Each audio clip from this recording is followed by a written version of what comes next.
The house was unusually silent, a stillness that felt almost foreign in a home that usually hummed with laughter, playful teasing, and the comfortable chaos of everyday life. Sunlight filtered softly through tall windows, illuminating tiny dust particles that seemed to float like memories suspended in time. It was in this quiet that everything shifted. Mark sat across from Kelly, his hands clasped tightly as if holding on to something invisible, and she tried to read his expression. Her instincts warned her that what was coming would alter the rhythm of their lives forever. When the words finally arrived, heavy and unrelenting, they landed with a weight that seemed impossible, a serious diagnosis that none of them had expected. It was a moment that seemed unreal, one that didn't belong to the man she had known for years. Energetic, resilient, and unyielding. Kelly felt her breath leave her in a rush, tears springing unbidden, blurring the edges of the room.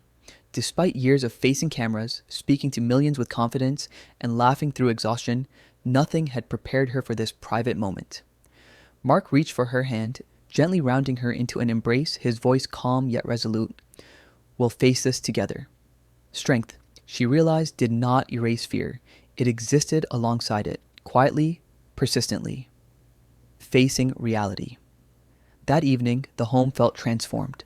Familiar walls seemed to hold their breath as Kelly wandered from room to room, touching photographs, remembering moments of their shared life. Pictures from their early days stared back at her, radiant, fearless faces of their children, snapshots of holidays and laughter frozen in time.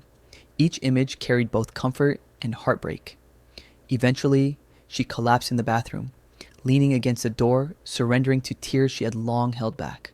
The reality was suffocating, the uncertainty overwhelming. Mark found her there, silent but present, pulling her close without words. In that moment, there were no public personas or expectations, only two people holding on to each other amid uncertainty. Life, which had always seemed predictable in its small routines, suddenly became fragile and precious. Adjusting to changed days blurred into weeks, and their daily rhythm shifted entirely. Casual routines gave way to schedules centered around appointments, treatments, and managing side effects. Mark, once effortlessly energetic, moved with caution, each step deliberate. Kelly watched him closely, memorizing every expression, every breath, as if her love could somehow shield him from the world. Behind closed doors, her tears came often, while driving, folding laundry, or standing in the shower. But in front of Mark, she became a pillar, offering encouragement and hope. Mark wrestled with his own fears, staring at the ceiling long after Kelly had fallen asleep, thoughts racing over his family, moments lost, and the pain he saw flicker in her eyes. "You don't have to be strong all the time," he whispered one evening. "I do," she replied, tears slipping down her cheeks. "For you." Their love, unwavering, became the anchor they both clung to, even as uncertainty loomed. Finding light in family. Their children became a source of renewed joy, moments of laughter returning in small but meaningful bursts. Family dinners, once routine, took on a sacred quality. Even amid the fear, the ordinary moments became extraordinary simply for existing. While the outside world remained unaware of the private struggle unfolding within their home, courage was quietly being rebuilt. It was a quiet, persistent hope, not loud or dramatic, but deeply human. There were days when Mark felt like himself again, cracking jokes effortlessly, and days when fatigue weighed him down heavily. On the difficult days, Kelly reminded him that even the darkest chapters did not define the whole story.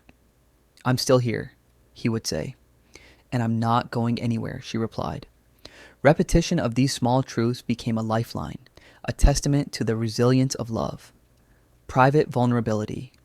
Kelly gradually recognized the fragility of life, the fleetingness of fame, success, and public recognition.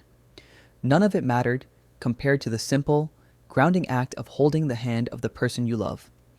Illness tested their resilience, patience, and capacity to hope in the absence of certainty, but it also revealed the depth of their connection.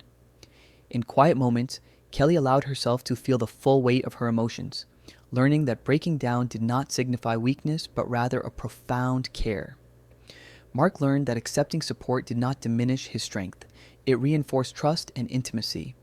Their story shifted from one of perfection and public image to one defined by survival, connection, and the everyday heroism of choosing hope. Learning to live in the present. The days following the diagnosis carried a strange duality, with time stretching unbearably slow and yet racing past too quickly. Each morning, Kelly awoke before the alarm, lying quietly beside Mark, listening to the rhythm of his breathing. Every inhale brought reassurance. Every exhale reminded her of life's fragility. She memorized these ordinary moments, afraid they might slip away unnoticed. As treatments began, the focus shifted to hospital corridors, medical charts, and the small comforts offered by familiar nurses. Humor became a shield, a way for Mark to maintain normalcy even on the hardest days. Kelly laughed with him, sometimes through tears, but never let go of his hand. Alone, she sometimes cried out of frustration or helplessness, grappling with questions she could not answer. And yet, through it all, Mark noticed her quiet strength, the careful way she measured her words, the lingering smiles that hinted at her unspoken worries. Shared strength. One evening, Mark pulled Kelly into his arms, reminding her that it was okay to be scared. I am too, he admitted. That simple, shared acknowledgement broke a barrier between them.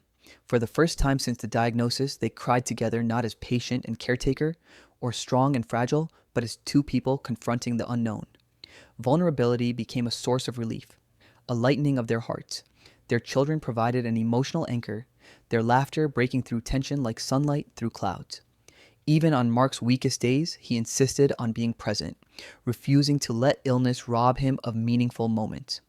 Kelly began noticing unexpected gifts emerging from the struggle, a renewed gratitude for ordinary conversations, for moments of quiet connection, for the resilience of the human heart. Celebrating small victories. There were setbacks, of course, days when hope faltered and fear returned stronger than before. But there were also victories, small yet profound. A good medical report, an afternoon of energy, an unforced laugh. Each moment reminded them that their story was still unfolding.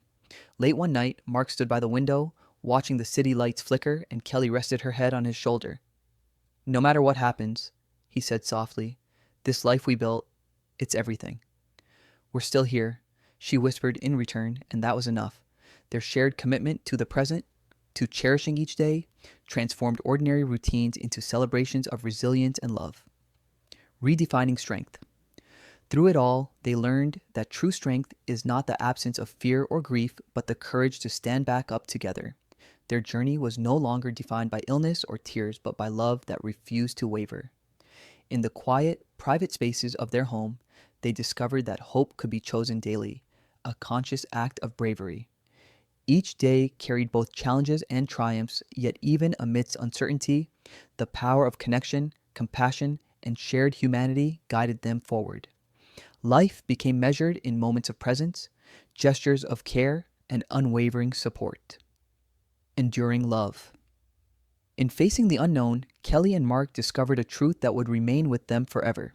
Even when the future is uncertain, love can provide both shelter and courage.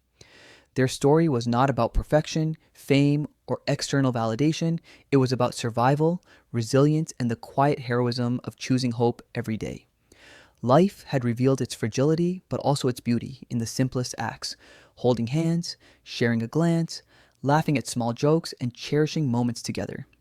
The days ahead were uncertain, but their bond remained steadfast. Even in the shadow of hardship, they had learned that love leads the way, a steady light guiding them through life's unpredictable journey. And in that love, they found not just comfort, but a profound, enduring strength.